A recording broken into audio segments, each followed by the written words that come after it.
Welcome to the 311 Griffin YouTube channel. Eagle Dynamics has been gracious enough to let us have access to most of the modules for free over the next month, which is pretty cool. And that's given me the opportunity to fly some aircraft in my Dubai stunt or obstacle course that I wouldn't normally have flown. And this is the M-2000C. You'll notice that I crashed there.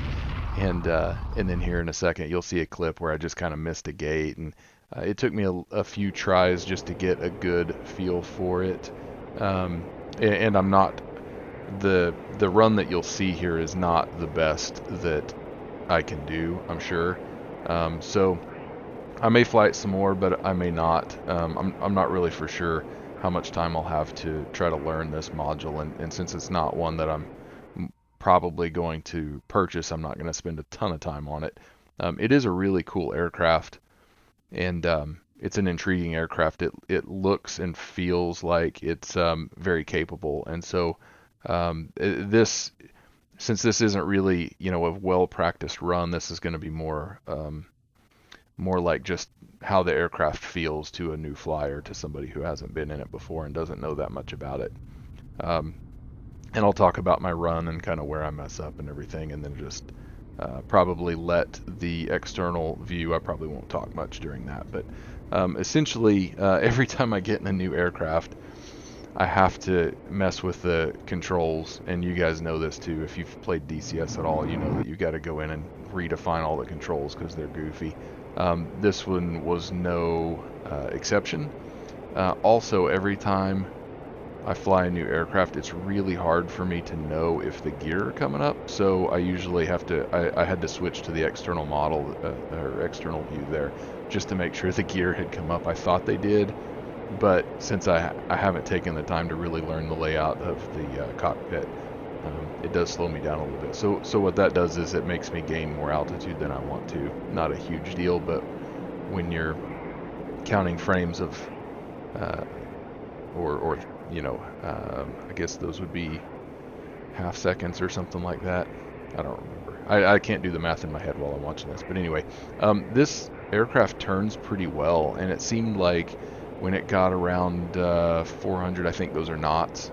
I'm not sure because I haven't really worried about learning if that's true or calibrated or indicated or anything like that. But I'm assuming those are knots. Anyway, around 400 of whatever units those are, it seemed like it turned really, really well. This aircraft had a pretty good roll rate, and I think that could be really, really useful once you got used to the roll rate. It rolls. It feels like, and this is not scientific at all. It's just based on how I felt.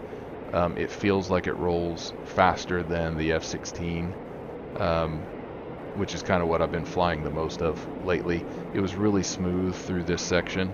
For me, it may not look that smooth because I'm just not that smooth of a flyer, but it felt really smooth, and it felt like I had a lot of control with my roll. Pitch control was pretty good as well, but and this thing would pitch pretty good, or pretty well, I guess I should say it like that. And it was really controllable. So it turned better than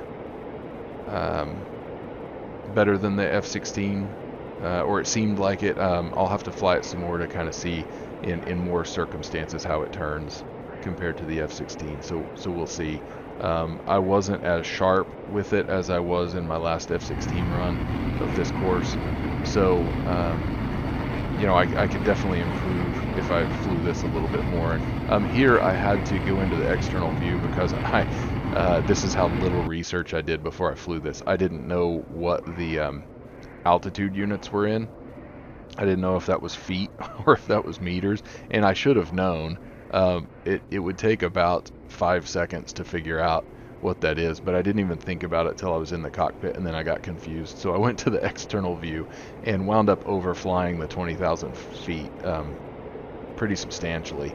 I wasn't in the best of positions when I came over the top here, so I did have to line up a little bit, but I don't think that was nearly as bad as going, I believe that was about 3,000 feet higher than what I should have gone. and I think I lose more time in the extra altitude than I did in not being lined up. So that was a little disappointing. That's probably the most consistent place where I lose time is on that climb, and then also on some of these big sweeping turns, I lose a little bit of time if I don't take the turn correctly. But this thing is slowed down pretty well. It didn't get as close to blacking out as I normally get in the F-16, and I don't know if that's because I'm not riding close enough to the edge, so I'm losing time, or if it's just better at that kind of a thing. But my turn circle there seemed to be decent. Nothing spectacular, but it seemed better than what my average size of that turn circle is. I'd like to get. I wish that I could fly these side by side, because I'd like to just get in a straight line drag race with an F-16, just for the fun of it. I'm not for sure if the F-16 accelerates pretty well, but so I don't know how this thing would stand up against it, but anyway, it seems to accelerate fine and it handles really well, so it's kind of fun to fly. In fact, my biggest complaint about it is this bar across my vision. I'm so used to the sweet canopy in the F-16, and honestly, every aircraft should be that way.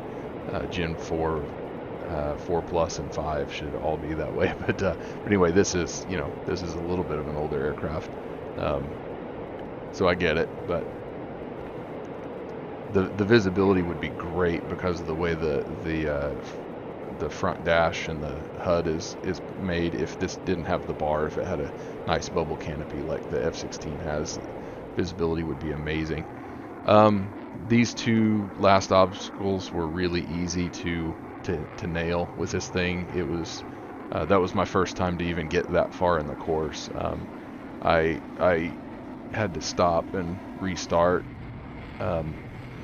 well before getting to that portion of the course, before the climb even. Every time that I had to restart, I didn't even make it past the climb. So those were my first times through those little obstacles, and I'm usually pretty good at hitting those, so they don't bother me as much as this slalom section does, honestly. And but it was so controllable, it was just really easy to hit those, so that was pretty cool.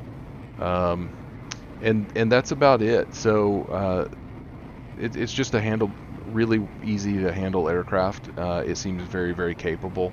I don't know anything about the systems really, so I won't speak to those, but it was fun to fly it, and I do look forward to flying it a little bit more over the next month. But like I said, I'm probably not going to buy it because it's just not it's not an aircraft that I'm interested in. All aircraft, but it's not one that I feel like I have a lot of time to try to learn. I have limited time in DCS, and so I kind of have to pick and choose the modules that I'm gonna go after, and I'm more interested in the F-16 and the F-18 and the upcoming P-47. So I'm gonna stick to those, and this one would be a lot of fun to fly. I think that it would be a great module to own, but at least for now, I'm probably not gonna buy it, but it's a very cool aircraft. So enjoy the rest of the video, and I'll shut up and just let the plane do the talking. And thank you guys for watching.